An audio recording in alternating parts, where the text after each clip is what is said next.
Ya, Assalamualaikum warahmatullahi wabarakatuh. Kali ini saya akan sedikit membahas tentang Khatib Al-Haddad. Ya. Jadi ini ada sebuah buku. Di sini ada tulisannya Khatib Al-Haddad, munajah dengan Khatib Al-Haddad. Ya. Pertama kali membaca Khatib itu karena diajak kawan untuk ikut membaca gitu ya. Jadi kawan saya itu memulai sebuah rutinan namanya Lek Gimin aja ya, sekedar untuk mengisi waktu gitu. Ditemani oleh Pak RT Gunawan karena pada saya itu bersama seorang kuliah namanya, kita biasa nyebutnya Irfan ya, Irfandi ya. Setelah itu kita membaca berlima kalau nggak salah. Yang lainnya saya kurang paham karena tidak begitu akrab juga. Kemudian sampai di rumah pada waktu itu ya, saya buka-buka buku itu ada tulisan Khatibul Haddad. Jadi Khatib Al-Haddad dan Khatibul Haddad itu sama.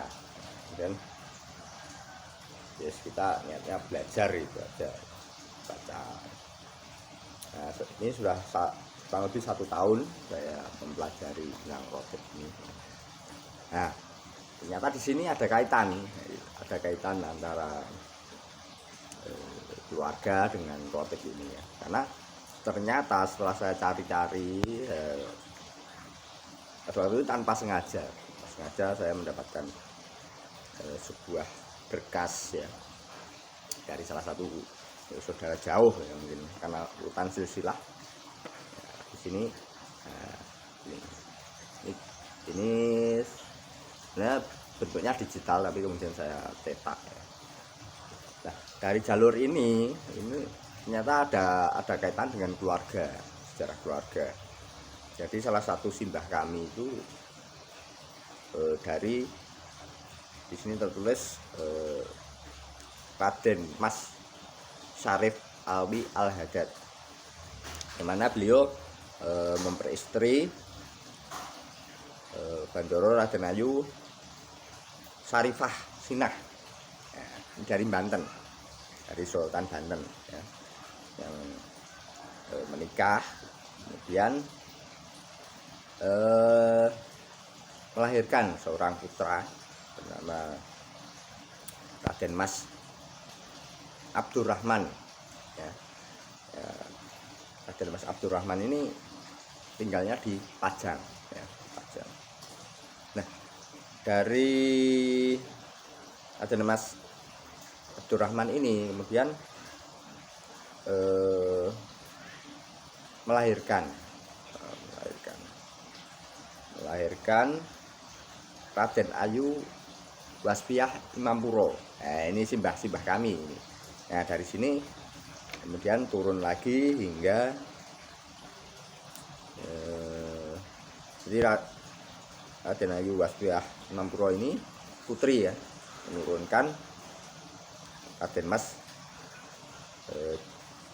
Jayaniman. Nah, Jayaniman kemudian menurunkan lagi Raden Mas Zaid. Nah, ini mbah saya. Nah, dari Mbah Zaid ini kemudian menurunkan Mbah Canggah kami, yaitu Raden Ayu Abdul Jalil ya. Atau Mbah Abdul Jalil itu nama kecilnya Suwaibah. Nah, dari Mbah Suwaibah ini kemudian menurunkan Mbah Buyut Kakung. Kemudian terus simbah putri saya, bapak dan saya gitu. Jadi urutannya ya zigzag, artinya tidak secara bin jadi ada putri, ada putra gitu. Nah, dari keluarga ini kemudian ya saling silang. Jadi ada di sini saya memahaminya sebagai bukan secara khusus ya, artinya di sini saya memahami bahwa para ulama dahulu ya, uturan ulama atau pesantren lah gampang. Itu menikah, saling menikah itu dengan keluarga-keluarga ningrat atau penguasa lokal di Solo. Baik contoh di sini, Mbah Zaid itu menikah dengan Raden Ayu Samsiah. Nah, Raden Ayu Samsiah ini masih ada urutan dengan Mangkunegaran. Ya. Jadi saya mendapatkan gelar Mangkunegaran itu dari Mbah Samsiah ini. Ya.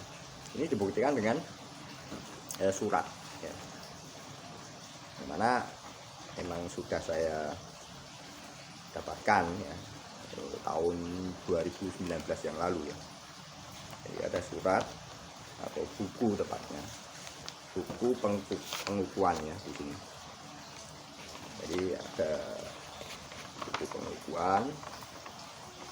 Nah, di sini ini valid ya, karena dikeluarkan oleh lembaga terkait ya. Di sini ada Mangkunegaran. Nah, dalamnya seperti ini. Di sini ada nama saya ya, dan ada materai, artinya ini sah menurut legal standingnya sah ya, diakui ya. Kemudian di sini ada urutannya, ada silsilahnya di sini ya. Kalau pengen tahu ya sini, nanti kita ngobrol cerita ya, biar lebih jelas. Karena memang salah satu tujuan saya adalah untuk dari segi keilmuan ya, bukan untuk ajang pamer manem, bukan, tapi dari segi keilmuan, karena ini termasuk ilmu tentang nasab atau silsilah sini. Jadi kita belajar tentang nasab gitu. Salah satunya seperti ini. Nah, ini bukunya, ini pengukuhan dari apa istilahnya, dari Mangkunegaran. Nah, saya mendapatkan ini karena sebelumnya bapak saya sudah membuat. Ini punya bapak yang seperti itu. Jadi bapak saya juga ada yang kena. Nah, ini yang model lama, ini buat sekitar tahun 70-an. Jadi di sini tertulisnya 76 ya. Ini bapak waktu itu. Kemudian karena dari keluarga kami semuanya itu tidak ada yang bikin kayak gini, kemudian saya ini berinisiatif untuk melanjutkan yang dari bapak. Nah, jadi setelah, karena ini juga harus memiliki syarat. Kalau pengajuan itu nanti ada syaratnya, yaitu keterangan sebelumnya. Nah, ini keterangan sebelumnya yang menurut dulu saya fotokopi untuk melengkapi data. Nanti ada data-data yang dibutuhkan oleh pihak dari Sentono sana. Kemudian yes, dilengkapi umumnya KTP, KK, tanggal lahir dan lain sebagainya, dan nanti juga butuh saksi. Jadi saksi dari sana satu, dari pihak kita si pemohon satu. Nah, kembali ke Al-Haddad tadi ya. Nah, ternyata kaitannya di sini antara Rotib ya, Rotib Al-Haddad. Rotib Al-Haddad ini dibuat atau disusun oleh Sayyid, istilahnya Habib itu, Sayyid Abdullah bin Alwi Al-Haddad ya. Ini dari Hadramaut, dari Yaman, Hadramaut Yaman. Nah, dan anak keturunannya yang pertama di sini itu ya, di sini ada Ibrahim Al-Haddad ya. Jadi mulai dari Ibrahim Al-Haddad, kemudian turun ke Muhsin Al-Haddad, turun lagi ke Sarip Alwi Al-Haddad. Ini ketiganya ini makamnya di sana, di Saripan Pajang ya, di Saripan Pajang. Nah, di sini tertulis jadi Raden Ayu Sarip Muhsin bin Ibrahim Al-Haddad. Nah, ini berarti pihak yang istrinya dari Sarip Muhsin itu adalah putri dari Carik Suronegoro. Suraya Carik Suronegoro. Suronegoro pertama. Suronegoro pertama. Jadi di sini memang jalurnya zigzag ya. Mana kalau kita tahu yang sekarang keluarga Al-Haddad yang sekarang kan Habib, kita tahunya kan keluarga Habib Nuh Al-Haddad. Sebenarnya Al-Haddad ya, Habib Nuh Al-Haddad itu juga memiliki gelar keraton ya. Jadi itu Suronegoro itu ya. Suronegoro. Karena leluhurnya yang Jawa itu memang Suronegoro pertama. Kalau Mbah Nuh mungkin kesekian gitu, ada urutannya. Karena di sini juga ada Suronegoro pertama, kedua kan gitu. Ya itu dan putra silsilahnya seperti itu. Ya, jadi jika ya kita masuk keluarga Ba'alawi juga itu, artinya kita ya kita status itu ada gitu. Kalau jalur yang laki-laki memang saya tidak berani ngikut karena yo ujung-ujungnya juga bulat lagi. Hanya kita memiliki leluhur yang sama, muaranya tinggal di mana. Kalau contoh sebagai contoh, ibu bapak saya itu ketemunya di Kudusul Ngalam ternyata ya. Ibu bapak. Jadi dari ibu naik nanti ketemu di Kudusul Ngalam. Bapak saya juga ada jalurnya naik sampai Kudusul Ngalam. Jadi Abdurrahman itu ya. Jadi Abdurrahman itu sudah menjadikan titik pertemuan antara bapak dan ibu saya. Sedangkan kalau untuk dari bapak itu antara Mbah Kakung dan Mbah Putri itu ketemunya di Mbah Khadiah. Sebenarnya kemarin juga sempat saya ngobrol-ngobrol dengan salah satu saudara kami, saudara jauh, itu tentang nama Ahadiah. Sebenarnya nama beliau itu Khat, jadi mungkin ada kaitannya dengan Al-Haddad ini ya, Hadiah. Ya karena di depannya itu ada Raden Ayu, kemudian orang biasa memanggil R.A. Hadiah. Kemudian disambung Ahadiah gitu. Jadi ini menarik juga karena ya soal nama itu. Nanti takutnya akan jadi Ahadiah itu sebenarnya bukan nama aslinya. Nama aslinya itu Khat gitu. Seperti yang tertulis di surat ini. Itu memang tertulisnya Khat. Ini Khat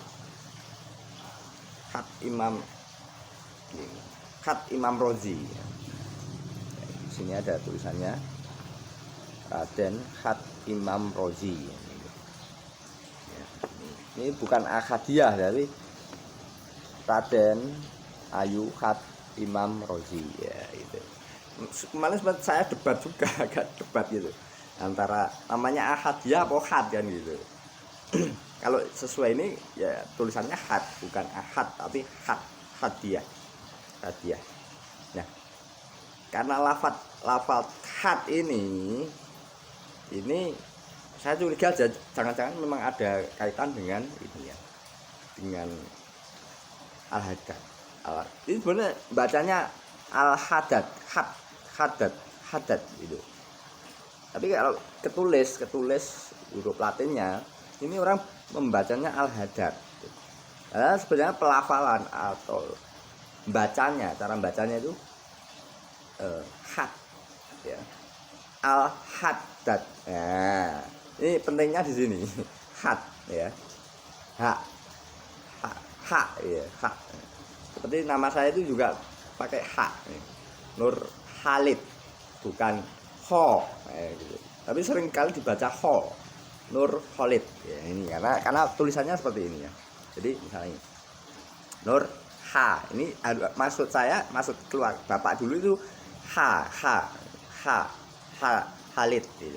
Kemudian orang karena membaca gitu, lafalnya jadi beda dari Khalid ya. Ya sama ini Al-Haddad itu ini bukan ha tapi ha pentingnya kita mengaji itu di situ kan. Satu pelafalan ini beda makna, bisa